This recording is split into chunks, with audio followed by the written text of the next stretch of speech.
তাহলে আজ আমরা জানবো how to make portfolio in stock market. আপনার ইনভেস্টিং জার্নি শুরু করার আগে তিনটে জিনিস আপনার থাকা উচিত। 1 নম্বর, হেলথ ইন্স্যুরেন্স।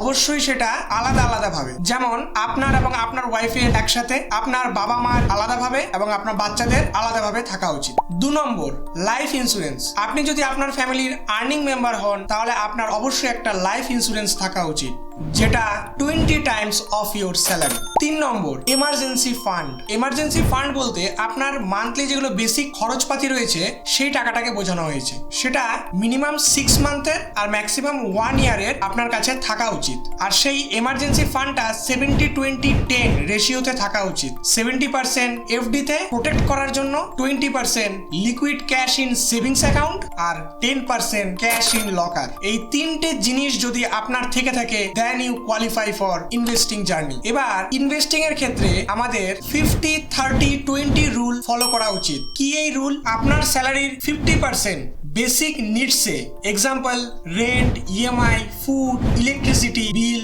স্কুল ফিস, এইসব। 30% নিজের ইচ্ছা পূরণের জন্য, মোবাইল ফোন কেনা, কোথাও ঘুরতে যাওয়া, এক্সপেন্সিভ কিছু কেনা, এই সব কিছু এই 30% এর মধ্যে করতে হবে। 20% আপনাকে ইনভেস্ট করতে হবে কোনো রকম এসকেপিং না করে। এবারে এই 20% কে কিভাবে ডিভাইড করব ইনভেস্টিং এ, চলুন বোঝা যাক ব্যাপারটাকে। ধরুন আপনার এজ যদি 25, তাহলে আপনি এই 20% এর 25% স্টেবল অ্যাসেটসে আর বাকি 75% রিস্কি অ্যাসেটসে ইনভেস্ট করবেন। চলুন এবার আমরা একটা পোর্টফোলিও ডেমো দেখব। আপনার যদি 1 লাখ টাকার পোর্টফোলিও হয় এবং আপনার এজ যদি 25 হয়, তাহলে এর ভাগ ঠিক এমন ভাবে হওয়া উচিত। স্টেবল অ্যাসেটস যেমন gold, silver, debt mutual funds, corporate bonds, এর মধ্যে হওয়া উচিত 25K।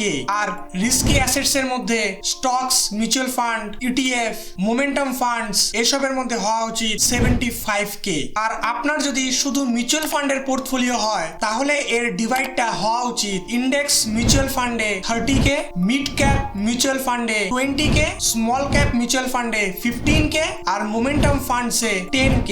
আশা করি আপনারা এখন কিভাবে পোর্টফোলিও বানাবেন তার একটা ধারণা পেয়েছেন। এইরকম আরো ইনফরমেশন এবং স্টক মার্কেট রিলেটেড আপডেট পাওয়ার জন্য আমার চ্যানেলটাকে সাবস্ক্রাইব করুন, লাইক করুন এবং অবশ্যই বেল আইকনে ক্লিক করুন নিউ ভিডিওর আপডেট পাওয়ার জন্য। ধন্যবাদ।